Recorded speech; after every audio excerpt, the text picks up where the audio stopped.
Ranking the 12 books I read in July. July was a very good month of reading. I've got some absolute favorites on here. And so let's get into it. Before I do, don't forget to like and subscribe and also support me on Patreon for book reviews. And I might be doing a book club as well. I'm not sure yet. Depends if people want it. But yeah, let's get into it. The first book, first five-star book was Promise of Blood by Brian McClellan. This is a great flintlock steampunk fantasy. I think it's pretty much Napoleon inspired, and it is the first book in the Powder Mage trilogy.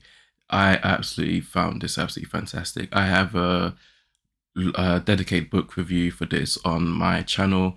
This was a five-star read. Loved the action, loved the world. I can't wait to get back into it. I got it right behind me there. I've got to pick up. I've got to finish this trilogy soon because I'm thinking about it constantly, and just it was fantastic.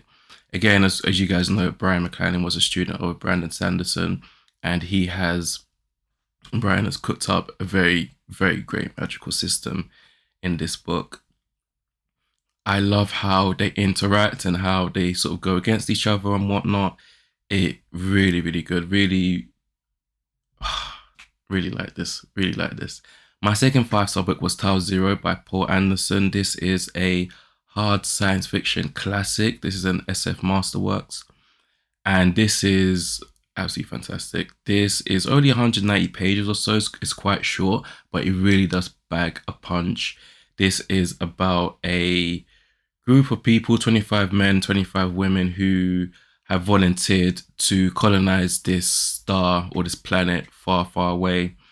And as humans have been doing in this world, and they are there to go and populate on there, and the planet is good to go, all the tests have been done, etc. However, on the way there, something happens and they end up speeding through the universe at light speed and going way off course. And we deal with, so as the universe is speeding, as they're speeding through the universe, passing, through thousands of years, thousands of millions of years, thousands of billions of years, they eventually come to the end, eventually racing towards the end of the universe, which is crazy. But inside the spaceship, inside the spaceship, their aging, is normal. So there is hard science fiction in this, which is good. It's more like 35-40% of the book. Then the other part is really the personal lives of the crew and just how they're dealing with essentially them mourning Earth, because as they're speeding through the galaxy, Earth is, it comes to the point where the universe that they know, the Earth that they know is gone, and everyone they know is dead, but they're only a few months old, a few months older, a few years older, So it was great. I really do highly, highly recommend this. Great book. My third five-star book is Women Forget That Men Are the Masters, Gender Antagonism and Socio-Economic Change in Kisii District, Kenya by Margrethe Silberschmidt. This is a fantastic anthropology book. I believe it was released in the 90s, and Margaret, between the 70s and the 70s and the 90s, goes to Kenya, the Kisii district in general, and really observes their society and analyzes just how much gender roles and the economy as a whole, not just nationally but globally, have affected gender roles, and how men and women are falling short within their estimates. We go through initiations, we go through hardships of each gender, and just the customs and the rules of this group of people. Very well written. It was nice and nuanced as well, which I appreciate. Very, very good book. If you can find a copy, definitely pick it up. It's a short book as well, and absolutely great read. My fourth and last five-star book was The Shock Doctrine, The Rise of Disaster Capitalism by Naomi Klein. This has been on my TBR for years, and I found it in a charity shop, and I was like, you know what, let me buy it, pick it up. I wasn't planning on reading it this year at all. Actually, most of my non-fiction that I've read this year, I actually didn't plan on reading at all, but I've liked it. This was crazy. I know of Naomi Klein, and I can see why she is, especially on the left, held up in and thought of in such high regard. This book is crazy. Naomi's Naomi Klein's thesis essentially is that, free market capitalism, mainly from the School of Chicago, so Milton Friedman and all his minions, how they literally throughout the late 20th century and nearly and into the 21st century have at times used natural disasters, maybe man-made disasters within, that could affect a nation or even a continent. How they've gone in, used that to really push through free market orthodoxy, and how that has just absolutely just not worked at all, and how that evolved to them sort of manufacturing these disasters and whatnot. Is this book, there's so much information in here.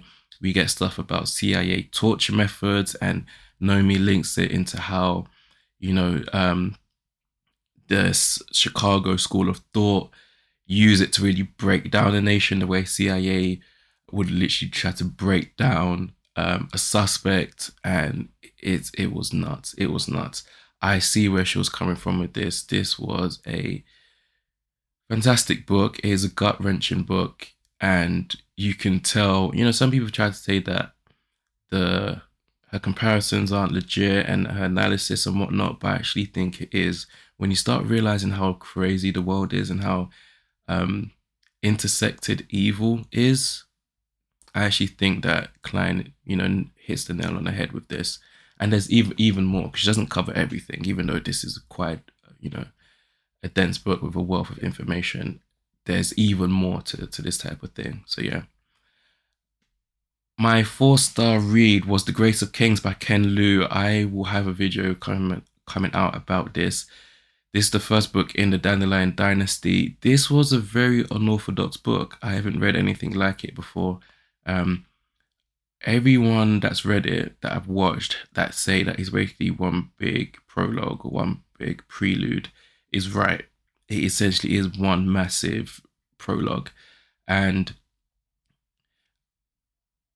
is I liked it. I liked it a lot. I like Ken Liu's writing. I think Ken Liu's writing it and his easy prose, just easygoing prose, and pretty decently paced as well, really help just with the way he structured this series and structured the book. I liked it. I won't lie, and this is how invested I am, because you can see the quartet behind me, right? I was so I liked it so much that after 50 pages, I was like, you know what? Let me start buying the rest of the books in this series. And by the time I finished the book, I'd already got, the rest of the books in the series at a great price. So yeah, I will be continuing this. I'm not sure when, because they are big books. But yeah, we'll see. My second 4-star book read of July was False Dawn by Chelsea Quinn Yarbro. This is it's like a science fiction book that was released in the 70s. Out of print now, epic front cover. And it's set in this post-apocalyptic world where there's been sort of just natural disasters and whatnot. And a lot of the human race is dead. And the rest that are still surviving, a lot of them are now mutants.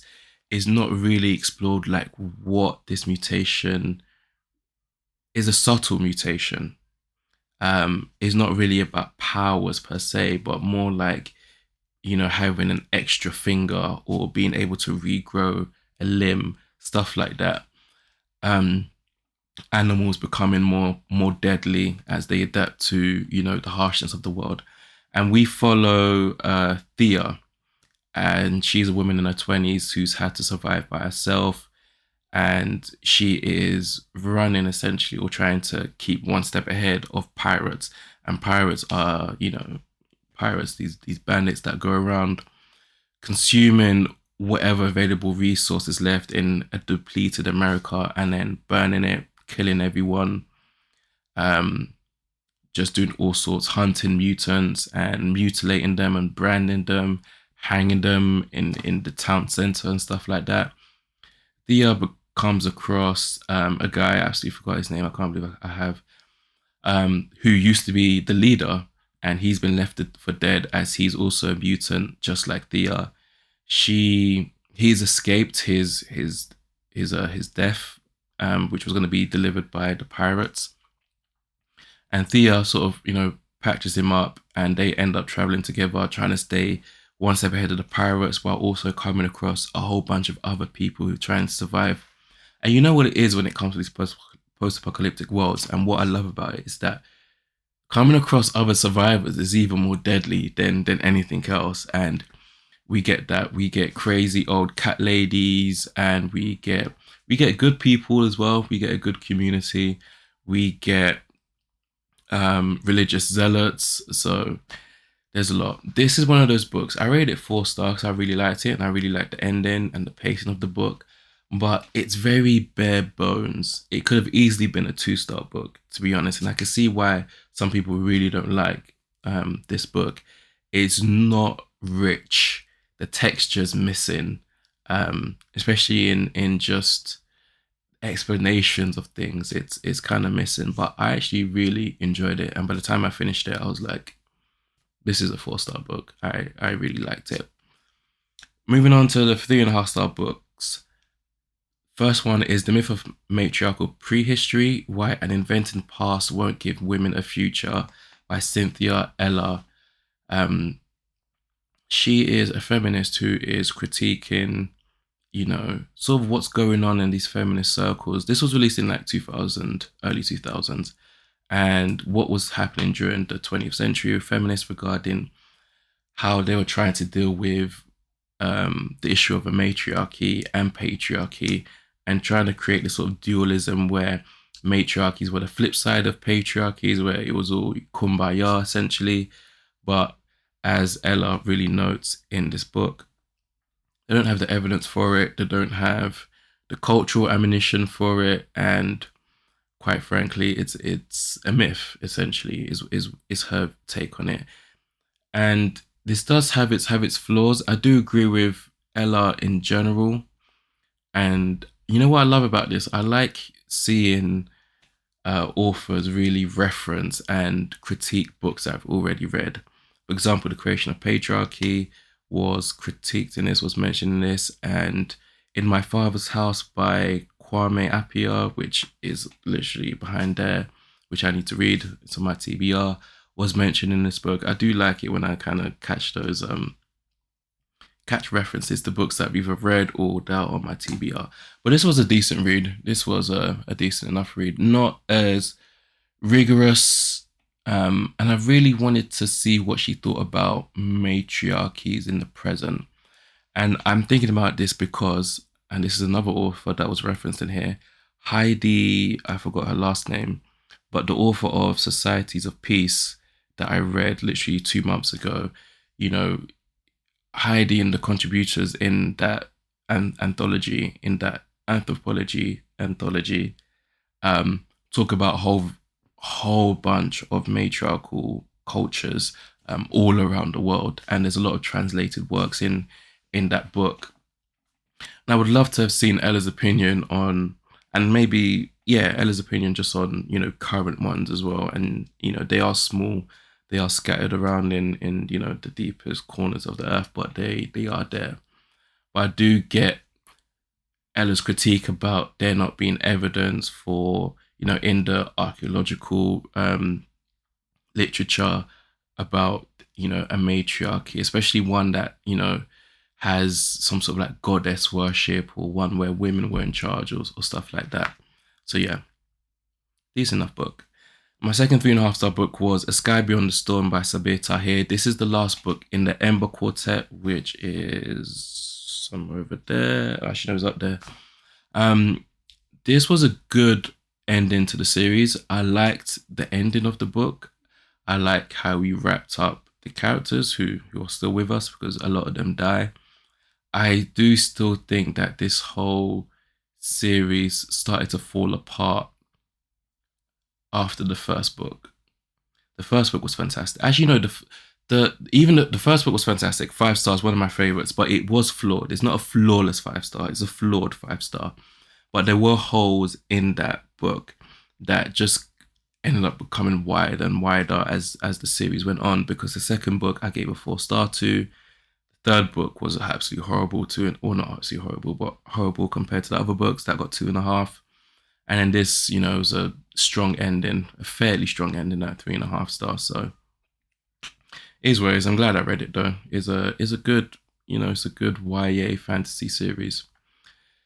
Moving on, 3 stars, The Lathe of Heaven by Ursula K. Le Guin. This is a classic philosophical science fiction post-apocalyptic book. Very, very highly regarded, very, very overrated. I'm sorry to say. It's a good book. This is about, as you guys probably know, a man, George, who's, when he dreams, he alters reality and he goes to therapy. He's actually sort of court ordered to go to therapy. And the therapist, who himself is sort of like a liberal sort of type, who wants to do good in the world.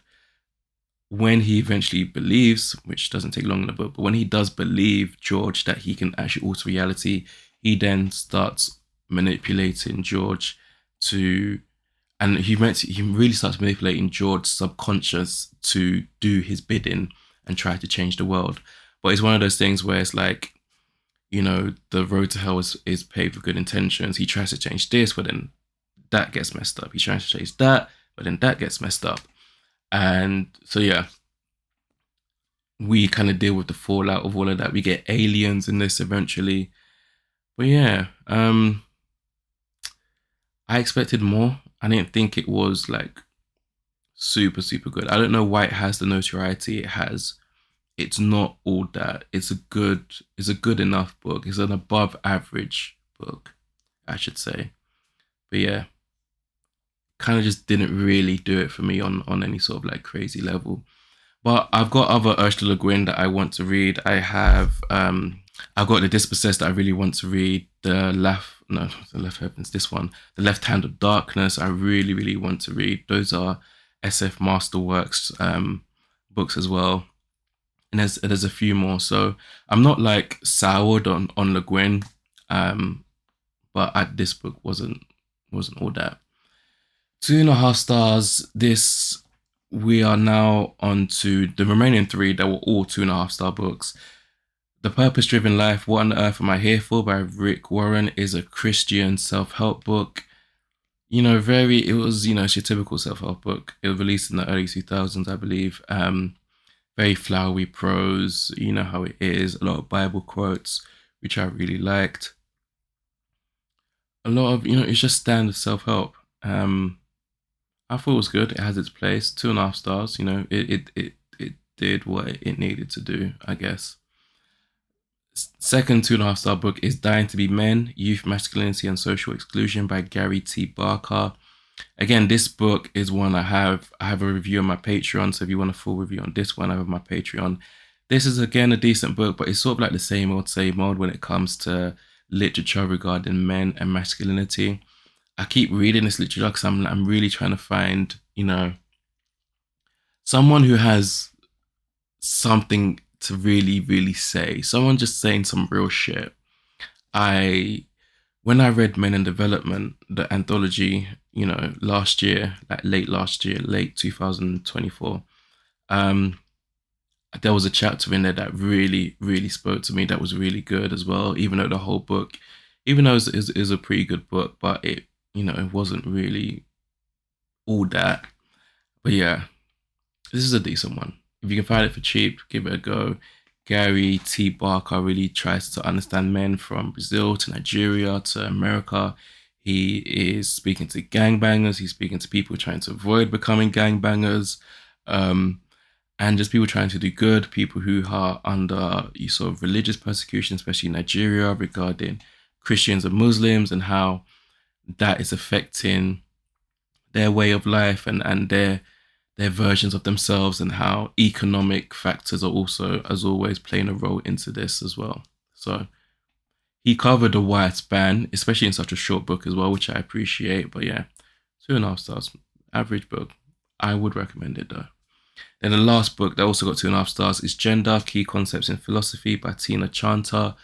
This was a decent book as Chanter goes through as it says in the tin, sort of she goes through Marxism and how it relates to feminism and a lot of other thinkers, especially prominent 20th century and 19th, 18th century thinkers and whatnot. It wasn't anything, moving.